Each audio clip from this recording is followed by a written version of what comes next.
एक स्टोरी के फॉर्म में हम समझेंगे, जैसे हमने लाइब्रेरी एजुकेशन समझा था या फिर नेशनल लाइब्रेरी ऑफ इंडिया समझा था, क्योंकि यहाँ से क्वेश्चन 100% आना ही आना है, एक क्वेश्चन पक्का आना है यहाँ से, ठीक है। तो एक स्टोरी के फॉर्म में समझेंगे, क्योंकि इसके 7 एडिशंस हैं और 6ठा एडिशन यूज़ होता है, पहले ये याद रख लो, ठीक है। जो हम लाइब्रेरीज में मान लीजिए अभी यूज़ करते हैं वो लेटेस्ट एडिशन, जो 7वां एडिशन वैसे तो लेटेस्ट है, बट वो हम यूज़ नहीं करते हैं क्योंकि वो दोबारा से डिसकंटिन्यू कर दिया गया था, क्योंकि उसमें बहुत गलतियाँ थी, ठीक है। और वो DRTC द्वारा छापा गया था 7वां एडिशन, बट हम जो यूज़ करते हैं 6th एडिशन यूज़ करते हैं, ठीक है। तो इसीलिए आप देख रहे हो कि फ़ोटो भी हमें 6th की लगा रखी है, ठीक है। तो जितनी मोस्टली लाइब्रेरीज में यूज़ होता है वो 6th ही होता है, okay, all over the world, ठीक है।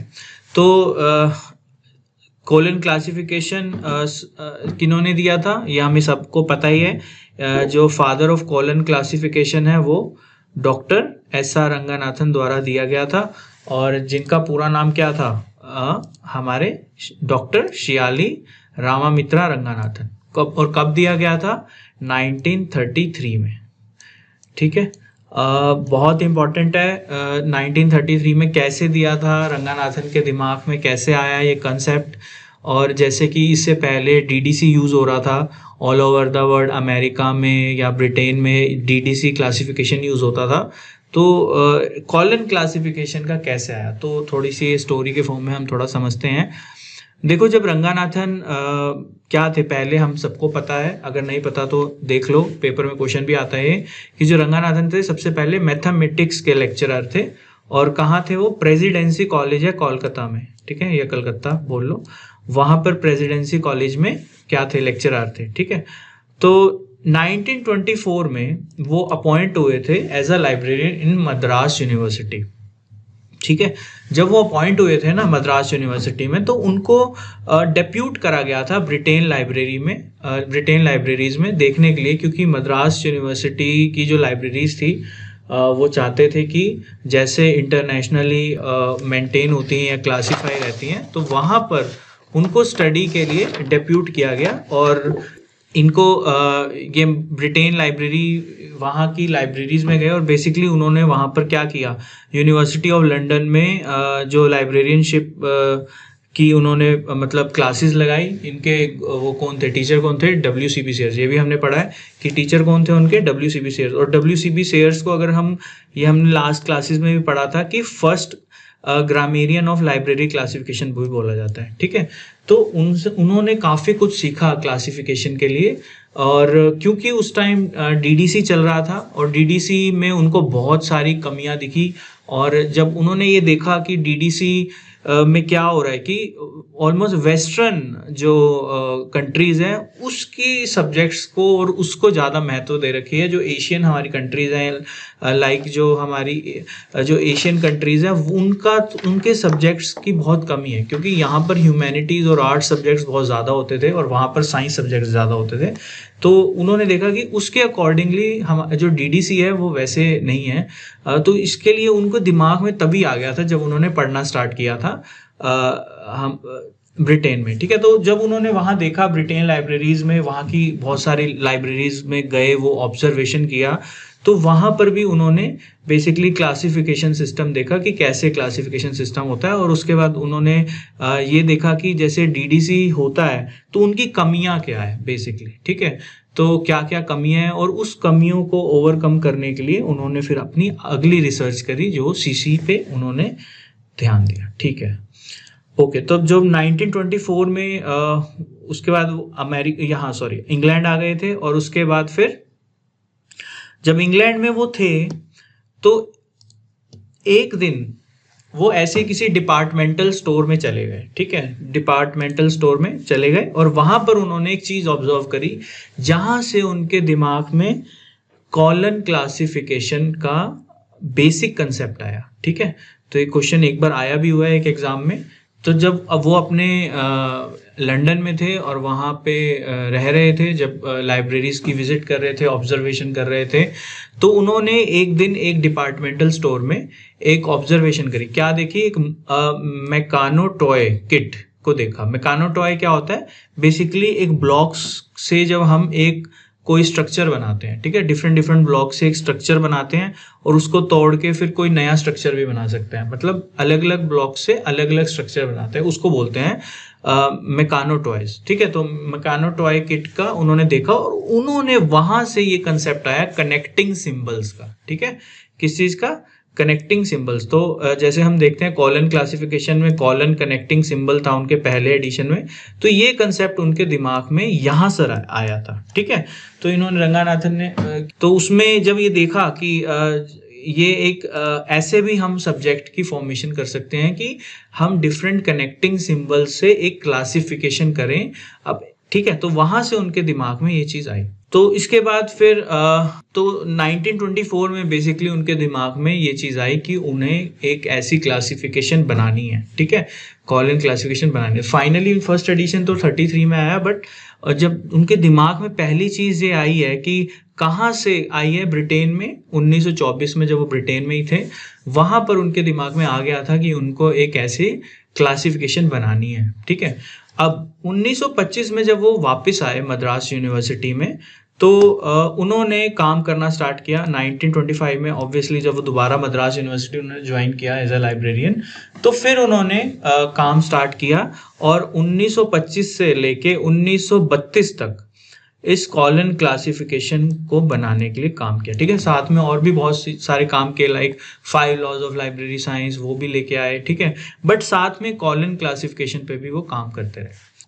पहला एडिशन अब जब आया, यहां से आप लोगों ने ध्यान से समझना है क्योंकि यहां से क्वेश्चन बनेगा, ठीक है। तो जो पहला एडिशन हमारे पास आया कॉलन क्लासिफिकेशन का, कब आया, आपने डेट याद रखनी है एक तो, ठीक है, और पब्लिश कहाँ से होता है। तो पहला एडिशन कहाँ से आया, 1933 में आया पहला एडिशन, और पब्लिश कहाँ से हुआ ये, Madras library association Asia publishing house, ठीक है। तो एशिया पब्लिशिंग हाउस से ये पब्लिश हुआ पहला एडिशन।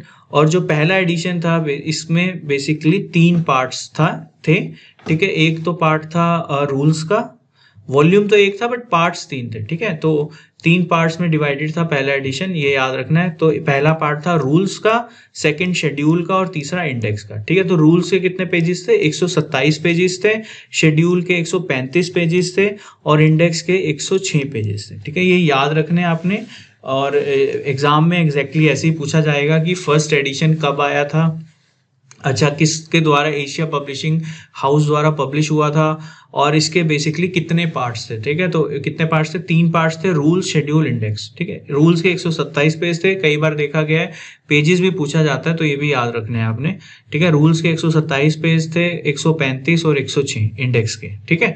तो ये पहला एडिशन आया था। और जब ये पहला एडिशन आया 1933 में, इसके बाद इन्होंने, इनकी बुक आई, हमने पहले भी क्लासेस में डिस्कस किया था 1937 में, इसके बाद इनकी बुक आई, कौन सी बुक, प्रोलिगमना ऑफ लाइब्रेरी क्लासिफिकेशन, ठीक है।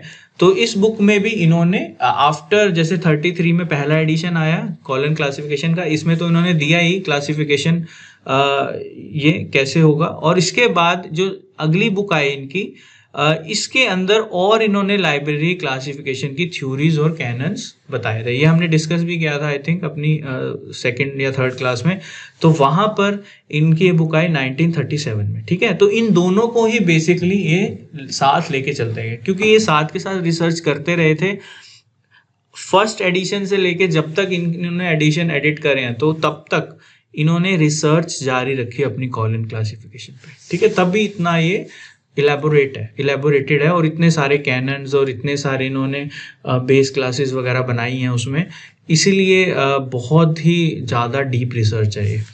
ओके, उसके बाद फिर जब पहले 33 में इनका फर्स्ट एडिशन आया, उसके बाद इनका 37 में क्या आई, ये बुक आई, ठीक है। ये क्वेश्चन भी बहुत बार आता है, मल्टीपल टाइम रिपीट होता है ये क्वेश्चन कि प्रोलेगमना ऑफ लाइब्रेरी क्लासिफिकेशन रंगानाथन ने कौन सी 1937 में ये पब्लिश हुई थी। ओके, जिसके अंदर क्या थे, हमारी क्लासिफिकेशन की थ्योरीज और कैनन्स। ओके, इसके बाद फिर सेकेंड एडिशन कब आया, सीसी का सेकेंड एडिशन आया 1939 में। हर एडिशन के ईयर्स याद रखने हैं आपने क्योंकि इसके 7 एडिशन है, 7 एडिशंस के ईयर एग्जाम में पूछे जाते हैं, ठीक है। तो डीडीसी के तो बहुत ज़्यादा एडिशन है, सारे ईयर्स याद रखने मतलब मुश्किल हैं, बट इसके 7 एडिशन है तो सातों ईयर्स याद रखने हमने। तो पहला 33 में आया और सेकेंड एडिशन आफ्टर मतलब 6 ईयर्स तो 39 में आया, ठीक है। तो इस एडिशन में बेसिकली क्या चीज़ ऐड हुई, तो इस एडिशन में जो मेनली चीज़ ऐड हुई वो हम याद कर लेते हैं। तो सेकेंड एडिशन में मेनली क्या चीज़ ऐड हुई, एक तो जो पार्ट 4 था, ठीक है, पार्ट 4 आया। लाइक पहले क्या थे हमारे 3 पार्ट्स में था ना डिवाइड, कौन कौन से 3 पार्ट्स में था, जैसे इंडेक्स, शेड्यूल और रूल्स में, ठीक है। तो इसके बाद जो चौथा पार्ट ऐड करा गया सेकेंड एडिशन में, और इसमें 3000 एग्जाम्पल्स के साथ, जो पार्ट 1 के हमारे रूल्स के पार्ट था, पार्ट 1 हमारा रूल्स का पार्ट था इससे पहले फर्स्ट एडिशन में, उसके 3000 एग्जाम्पल्स कि कैसे वो रूल आपको इम्प्लीमेंट करना है अपनी लाइब्रेरी में, वो एग्जाम्पल्स के साथ बताया गया फोर्थ पार्ट में सेकेंड एडिशन में। ओके, अच्छा, और क्या ऐड हुआ सेकेंड एडिशन में, एक मेन क्लास ऐड हुई जिसका नाम 8 था, और उसमें क्या था, उसका नाम क्या था क्लास का, स्पिरिचुअल एक्सपीरियंस एंड माइथिज्म, ठीक है। तो ये चीज़ एक क्लास नई ऐड हुई क्लास 8, और ठीक है, ये मेनली इसमें सेकेंड एडिशन में था। तो पेपर में ये क्वेश्चन आ सकता है कि सेकेंड एडिशन में क्या मेन चेंज हुआ था। तो एक तो क्लास 8 जो मेन क्लास थी स्पिरिचुअल एक्सपीरियंस वाली, ये ऐड हुई थी, और एक पार्ट 4 बना था, वो ये भी क्वेश्चन आता है कई बार कि पार्ट 4 कौन से एडिशन में ऐड हुआ था, तो सेकेंड एडिशन में ऐड हुआ था 1939 में। ओके, और बेसिकली इस पार्ट 4 में क्या था, जो पार्ट 1 में हमारे रूल्स थे उसके एग्जाम्पल्स 3000 एग्जाम्पल्स दिए थे उसमें, कि वो कैसे हमें अपनी लाइब्रेरीज में वो रूल्स इम्प्लीमेंट करने हैं इन क्लासिफिकेशन, ठीक है। उसके बाद जब क्योंकि ये 1939 में इनका सेकेंड एडिशन आ गया था, तो 1945 में इनको रंगानाथन को बनारस हिंदू यूनिवर्सिटी शिफ्ट कर दिया गया था, ठीक है। तो बनारस हिंदू यूनिवर्सिटी में ये चले गए थे, और इस दौरान ये लगभग 2 साल यहाँ रहे 1945 to 47, और इस दौरान इन्होंने, क्योंकि वहाँ पर ये एक एडमिनिस्ट्रेटिव इनको पोस्ट दे दी गई थी, वहाँ पर ये रिसर्च ही नहीं कर पाए आगे सीसी पे, ठीक है। तो इस पीरियड में इन्होंने सीसी पे कोई रिसर्च नहीं करी। यहाँ से भी क्वेश्चन आता है कि कौन से पीरियड में रिसर्च नहीं करी रंगानाथन ने, ठीक है। तो 1945 to 47 में इन्होंने कोई भी सीसी के ऊपर रिसर्च नहीं करी, क्योंकि वो मतलब बीएचयू चले गए थे और वहाँ पर वो काफ़ी बिजी हो गए थे दूसरे एडमिनिस्ट्रेटिव वर्क में। ओके, ठीक है। तो इसके बाद फिर 1947 के बाद वो कहाँ आए, दिल्ली यूनिवर्सिटी आए, और दिल्ली यूनिवर्सिटी में 1947 से 1945 में रहे। तो हमने ये पढ़ा भी था 1947 से फिर वहाँ पर जो एक उन्होंने लाइब्रेरी डिपार्टमेंट लेके आए, ठीक है। तो इस दौरान भी उन्होंने तो 1940 अपनी सीसी पे रिसर्च करनी चालू कर दी, और सीसी का तीसरा एडिशन लेके आए 1950 में। बहुत इंपॉर्टेंट है, सीसी का तीसरा एडिशन कब आया, 1950 में। फर्स्ट एडिशन कब आया था, 1933 में, और सेकंड कब आया था,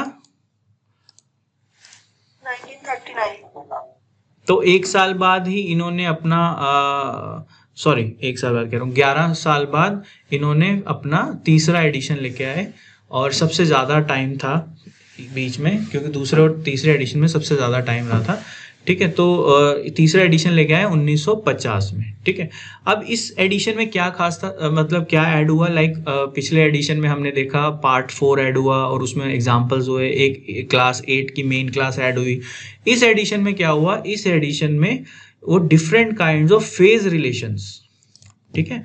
तो तीसरे एडिशन में मेन चीज़ क्या ऐड हुई कि फेज रिलेशंस, ठीक है, उनके बीच में कैसा रिलेशन होगा, ये चीज़ जो हुई वो इंट्रोड्यूस हुआ, ठीक है। ये आपने एक एक चीज़ याद रखनी है, क्योंकि पेपर में एग्जैक्टली ऐसे ही पूछा जाएगा कि कौन सी चीज़ ऐड हुई, कब आया, कौन सा एडिशन आया। ओके, अच्छा, इसके बाद फिर चौथा अपडेट आया। तो चौथा अपडेट मतलब चौथा एडिशन, इसके 2 साल बाद चौथा एडिशन आया 1952 में, ठीक है।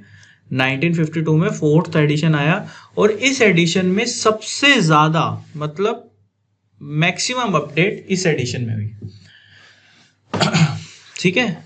सबसे ज़्यादा मतलब कहते हैं मेजर क्वेश्चन अगर आए एग्जाम में कि मेजर अपडेट कौन से एडिशन में हुई, तो आपने आंसर लगाना है इन 4th एडिशन। अब क्या एडिशन में हुई, हमने ये पढ़ा भी था कि 5 फंडामेंटल कैटेगरीज में रंगानाथन ने डिवाइड किया था। फंडामेंटल कैटेगरीज, ये हमने पूरा लेक्चर पढ़ा था। PMEST, पर्सनैलिटी, मैटर, एनर्जी, ठीक है, स्पेस, टाइम, ठीक है। तो ये चीज ऐड करी गई थी रंगानाथन द्वारा 4th एडिशन में 1952 में, ठीक है। तो मेजर अपडेट कब आया, 52 में, और ये हमारा 4th एडिशन के अंदर आया। और इसमें क्या ऐड हुआ था, 5 fundamental categories with separated connected symbols.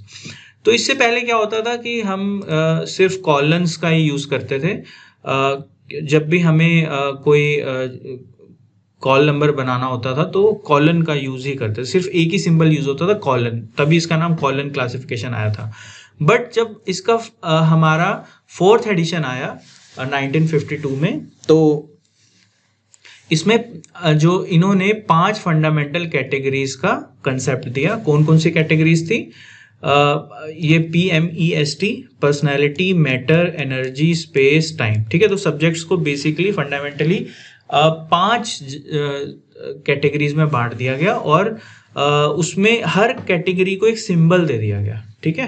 तो कौन कौन सा सिंबल दिया, तो पर्सनैलिटी को कौन सा सिंबल दिया, कॉमा।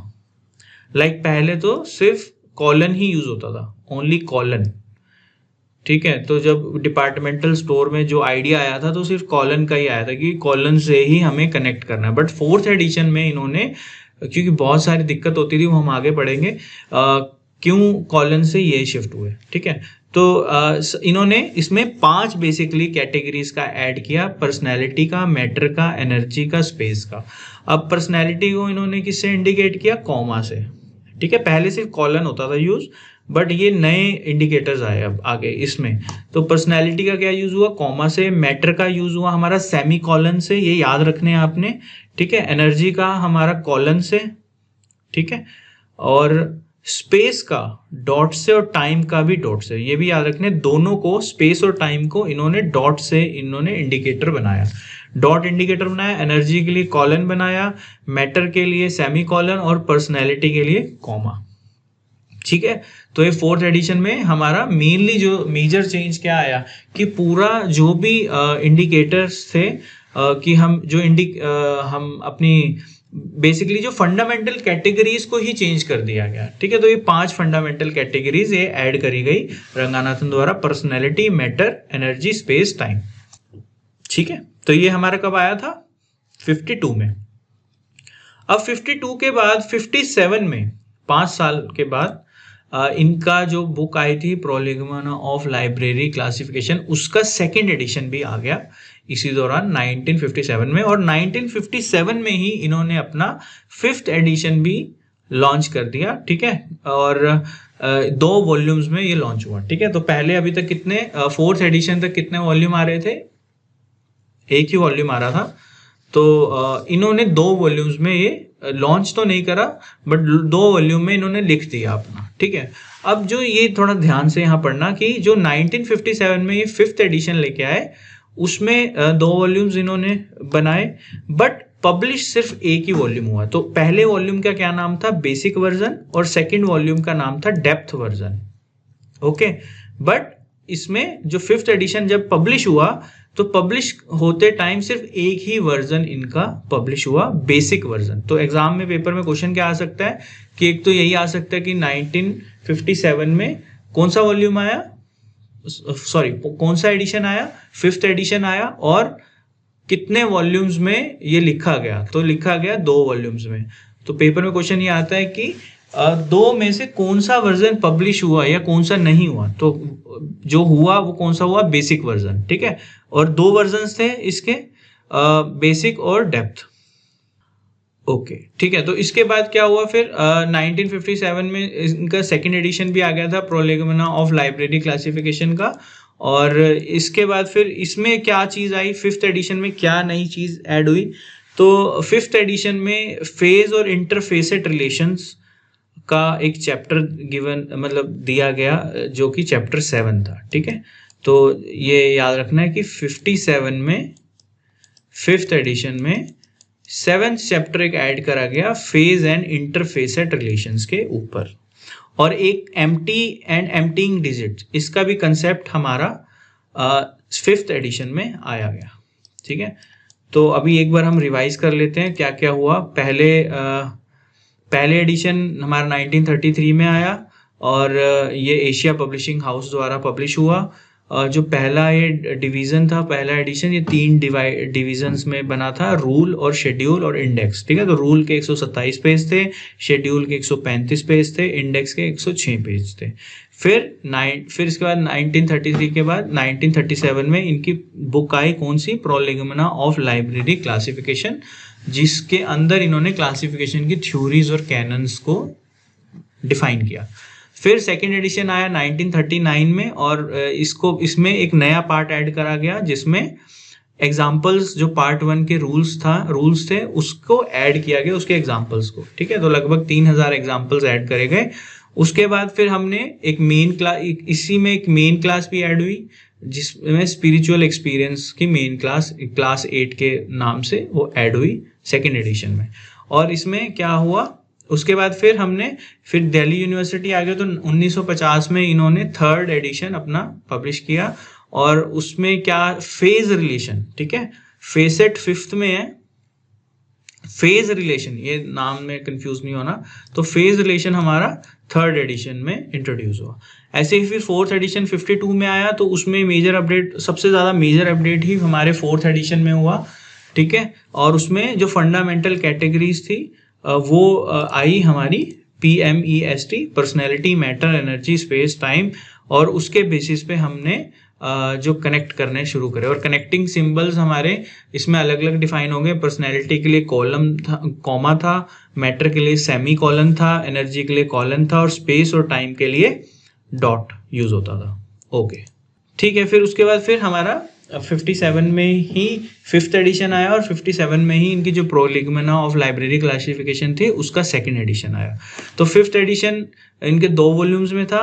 ठीक है, एक बेसिक वर्जन और एक डेप्थ वर्जन। तो जो पब्लिश हुआ सिर्फ बेसिक वर्जन ही इनका पब्लिश हुआ, और इसमें फेज एंड इंटरफेसेट रिलेशन, ये चैप्टर पूरा ऐड हुआ चैप्टर 7 के तौर पे, और एक एम्प्टी और एम्प्टीइंग जो डिजिट का कंसेप्ट था वो भी हमारे 5th एडिशन में आया सीसी के। ओके, इसके बाद फिर 1960 में इसका 6ठा एडिशन आया। ठीक है, और जो ये 6ठा एडिशन कहाँ से पब्लिश होता है, ये शारदा रंगानाथन एंडोमेंट, ठीक है, ये है बेंगलोर में, इनकी तरफ से पब्लिश होता है 6th एडिशन, और ये 1960 में पब्लिश हुआ था। और इसमें क्या चीज़ें ऐड हुई थी, एक तो इसमें ग्रीक लेटर्स थे ना, उनको रिप्लेस करके रोमन कैपिटल्स लेटर्स में मेन क्लास को रिप्लेस कर दिया था। मतलब ग्रीक लेटर्स से हम कुछ रिप्रेजेंट करते थे पहले मेन क्लासेस को। ठीक है, अब वो जो रिप्रेजेंट करते थे मेन क्लासेस को ग्रीक लेटर्स के, उनको अब हम रोमन कैपिटल लेटर्स से, हमारे रोमन कैपिटल नंबर्स हैं उनसे हम रिप्रेजेंट करने लगे, जो ग्रीक लेटर्स से हम पहले करते थे इस एडिशन में, 6th एडिशन में। और इसके बाद फिर मेन यही चेंज था इसमें कि रोमन कैपिटल लेटर्स का यूज होना शुरू हो गया 6th एडिशन में। 6th एडिशन आया 1960 में। ओके, उसके बाद फिर 6th का रिवाइज एडिशन आया।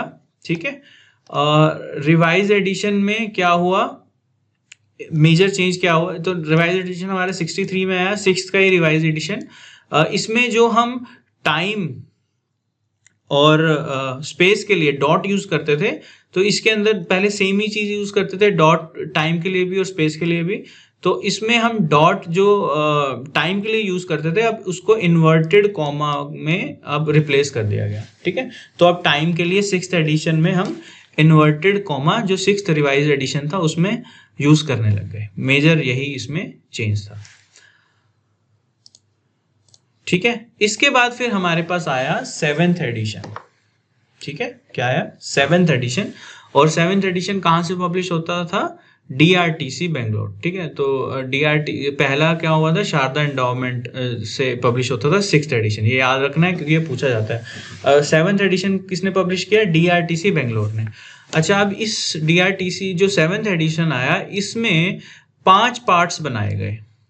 ठीक है, पहले 4 पार्ट्स थे, तो इसमें अब क्या बनाए गए, 5 पार्ट्स बेसिकली सीसी के बनाए गए। तो पहला पार्ट था इंट्रोडक्शन का, सेकंड पार्ट जो था गाइडेंस फॉर बिगिनर्स के लिए था, तीसरे पार्ट में जनरल रूल्स रखे गए, और चौथे पार्ट में जो पार्ट डी जिसको बोला जाता है general division and common isolates रखे गए, और जो पार्ट ई था उसमें स्पेशल आइसोलेट्स रखे गए। ठीक है, तो ये क्वेश्चन काफी बार आता है कि 7th एडिशन जो सीसी का था उसको कितने पार्ट्स में बांटा गया, तो 5 पार्ट्स में बांटा गया।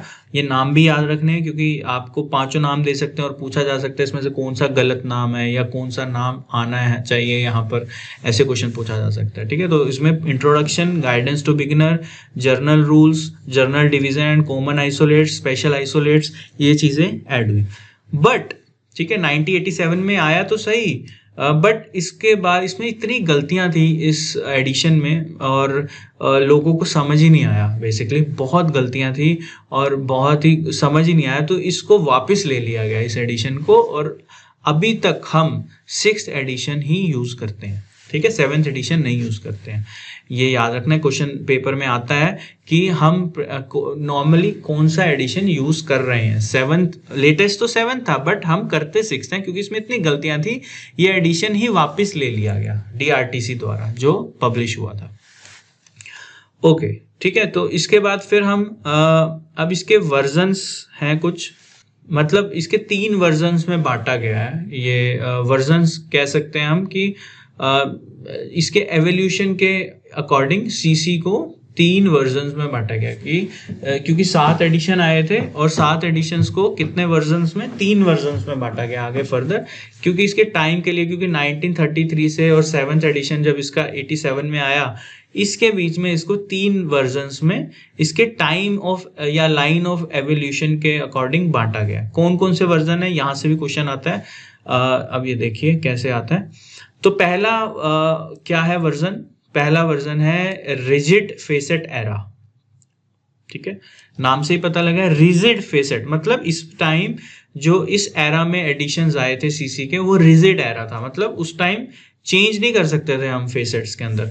तो ये कौन सा टाइम पीरियड था, 1933 से लेके 1950 तक का टाइम पीरियड था, और इस दौरान में 3 हमारे एडिशंस आए थे। कौन कौन से, 33 में फर्स्ट एडिशन आया था, सेकंड एडिशन हमारा 1939 में आया था, और फिर थर्ड एडिशन हमारा कब आया था, 1950 में आया था। ठीक है, तो जो 1933 में आया था वो फर्स्ट एडिशन था, और उसमें क्या थे, 3 पार्ट्स में डिवाइडेड था। ऐसे ही फिर सेकेंड एडिशन में 4 पार्ट्स में हो गया था। फिर थर्ड एडिशन आया था हमारा 1915 में।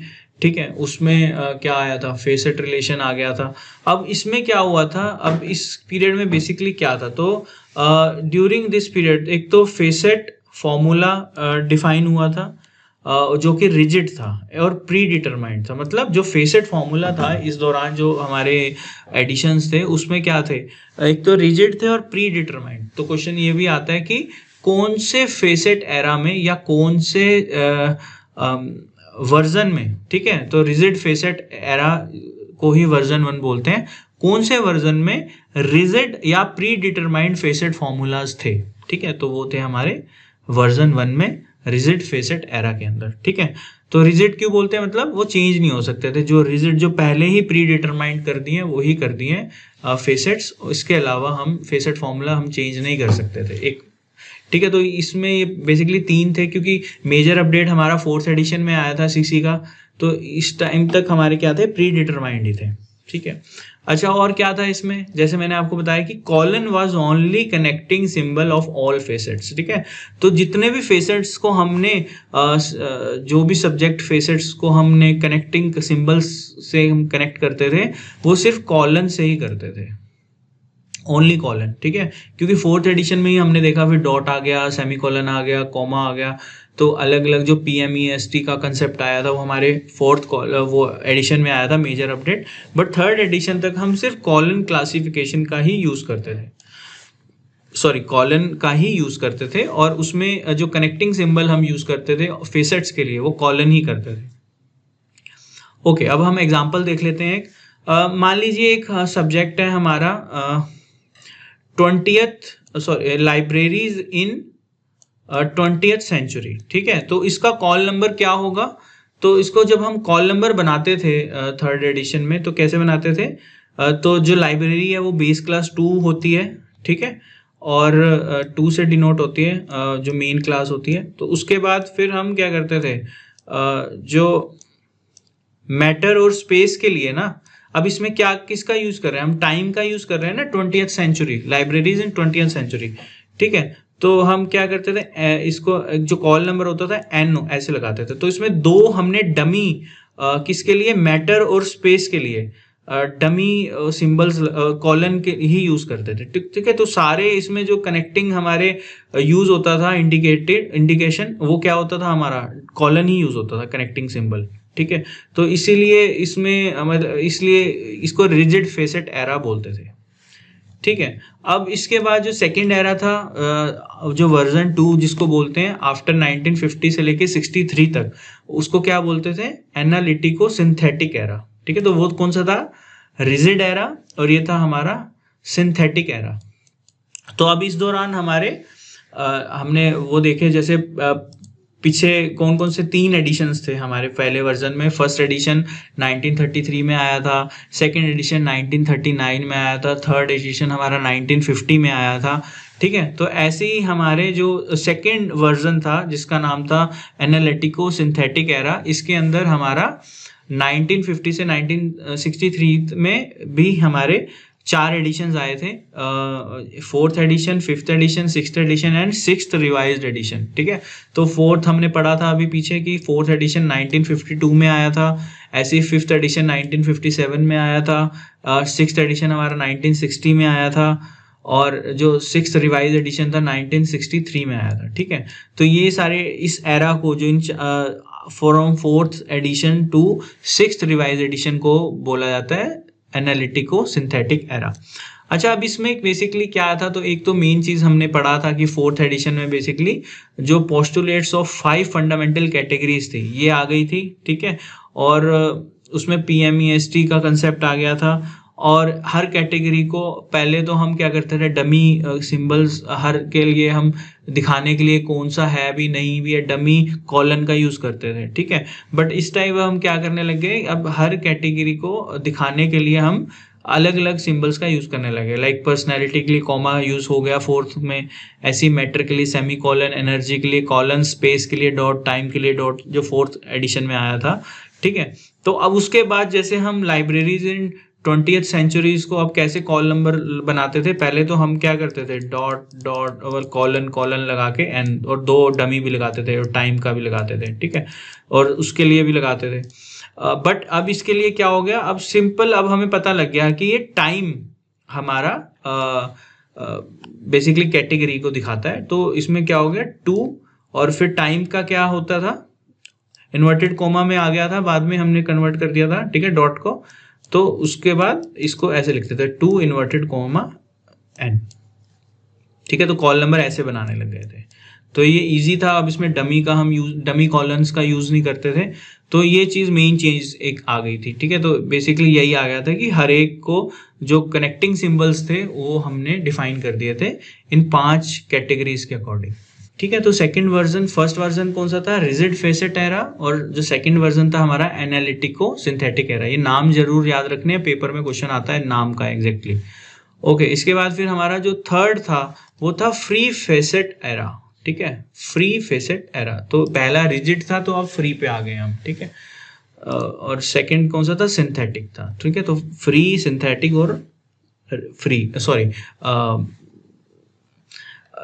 रिजिड, सिंथेटिक और फ्री फेसेट एरा। अब जो ये वाला था वर्जन, थर्ड वर्जन, ये बेसिकली हमारा 7th एडिशन जो आया था आफ्टर 6th रिवाइज एडिशन, तो 63 से 87 में जो हमारा लास्ट आया था उसमें था। और बेसिकली ये जो पीरियड था किसको डिवोट था, कि इसके अंदर बेसिकली हम जो स्टडी करी जा रही थी कि study of properties and structure of universe of the knowledge. ठीक है, तो जो स्ट्रक्चर और नॉलेज का यूनिवर्स था, ठीक है, उसकी प्रॉपर्टीज और स्ट्रक्चर्स की मेनली इसमें इस स्टडी में इस दौरान मतलब जो हमारे चेंजेस हुए थे कॉलन क्लासिफिकेशन में, इसमें हुए थे। और इसमें बेसिकली क्या चेंज हुआ था, तो एक तो यही हुआ था कि जो हमारे न्यू फेसेट्स हो गए या न्यू आइसोलेट्स हो गए वो डिस्कवर हुए थे, क्योंकि दोबारा से हमने जो यूनिवर्स ऑफ नॉलेज का स्टडी किया था इसमें, और उसमें क्या हुआ था, जो नए एडिशन आया था इसमें, तो इसमें बहुत सारे न्यू फेसेट्स और न्यू आइसोलेट्स, ठीक है, ये बनाए गए थे, मतलब न्यू सब्जेक्ट्स अलग अलग, और उनको आगे सब डिवीजन और कितना कर सकते हैं वो नए काफ़ी बने थे, ठीक है।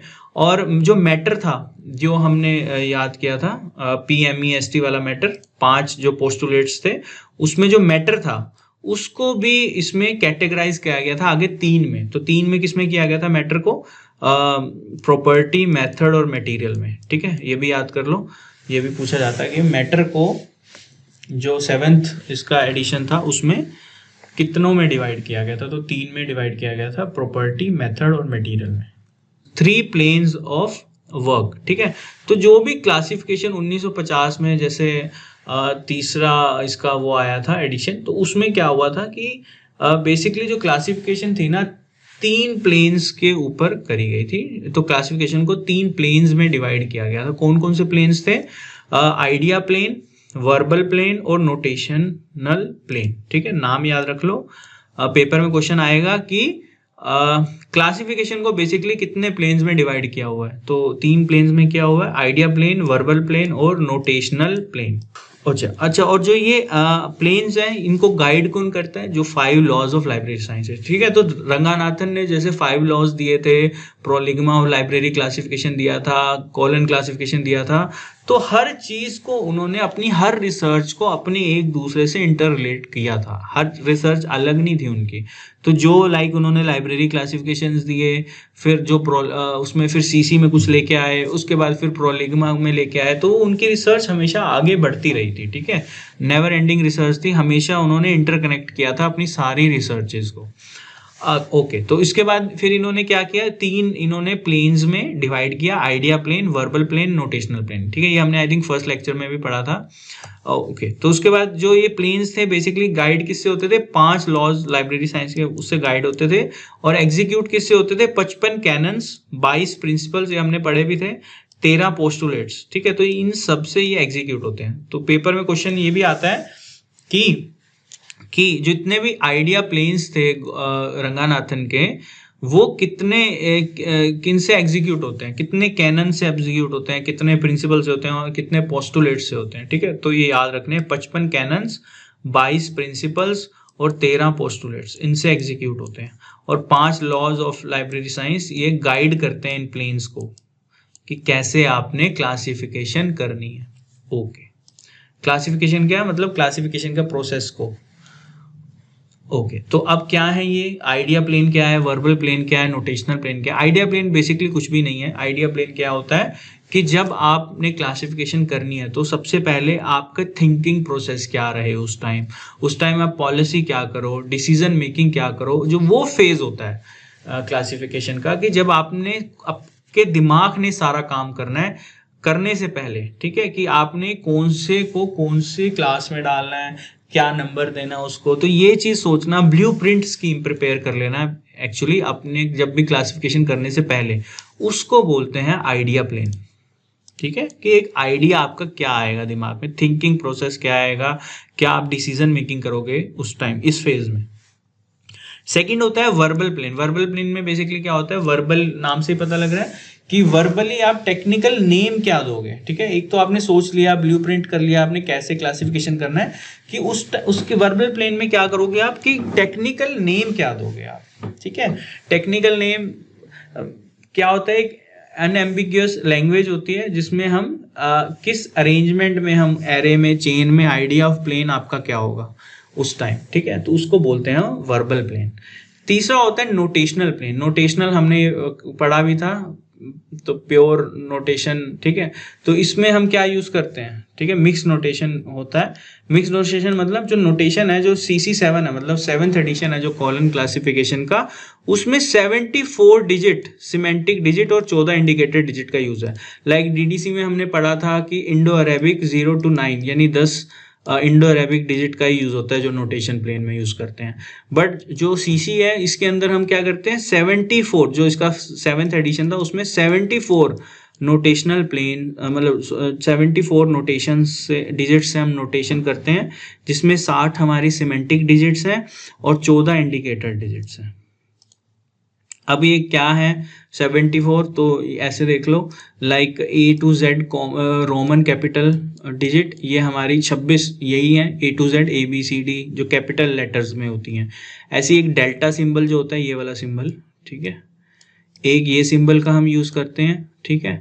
एक इंडो अरेबिक न्यूमेरिकल्स, उसके 10 0 to 9 वाले जो सिंबल्स हैं 0 1 2 3 4 5 6 7 8 9, ठीक है, 10 ये डिजिट का हम ये यूज़ करते हैं इसके नोटेशनल प्लेन में, ठीक है। और A to Z जो इसके स्मॉल रोमन कैपिटल्स हैं उनके I L और O को छोड़ के, ठीक है, ये याद कर लो, पेपर में कई बार क्वेश्चन आता है कि स्मॉल रोमन्स में कौन से 3 लेटर्स नहीं लिए गए हैं सीसी में, तो I L और O, I L and O ये 3 लेटर्स नहीं लिए गए हैं, ठीक है। तो 26 में से 3 हटा दिए, कितने रह गए 23, तो ये 23 स्मॉल लेटर्स लिए गए हैं। और 3 ये वाले लेटर्स हैं स्टार, ठीक है, और एक कॉलन और ये लेफ्ट एरो, ठीक है, ये 3 ये वाले लिए गए हैं। ऑर्डिनरी इंडिकेटर्स लिए गए हैं 11। ऑर्डिनरी इंडिकेटर्स मतलब कौन से होते हैं, लाइक जो कॉलन, सेमी कॉलन, ब्रैकेट, ये सारी चीज़ें हैं, ठीक है, तो ये 11 ये ली गई हैं। तो 74 टोटल नोटेशनल प्लेन है। तो क्वेश्चन ये भी आता है CC7 में कितने नोटेशंस हैं, तो मिक्स्ड है नोटेशन एक तो, और 74 डिजिट्स को लिया गया, ठीक है। तो ये हमारा है बेसिकली, इसी में से ही क्वेश्चन आएगा आपका, ऐसे ही क्वेश्चन बनता है। बाकी जितने क्वेश्चंस बनते हैं मैं अभी टेलीग्राम पर आपको शेयर भी कर दूंगा, वो हम प्रैक्टिस कर लेते हैं। और किसी को अब कुछ पूछना हो तो पूछ सकता है।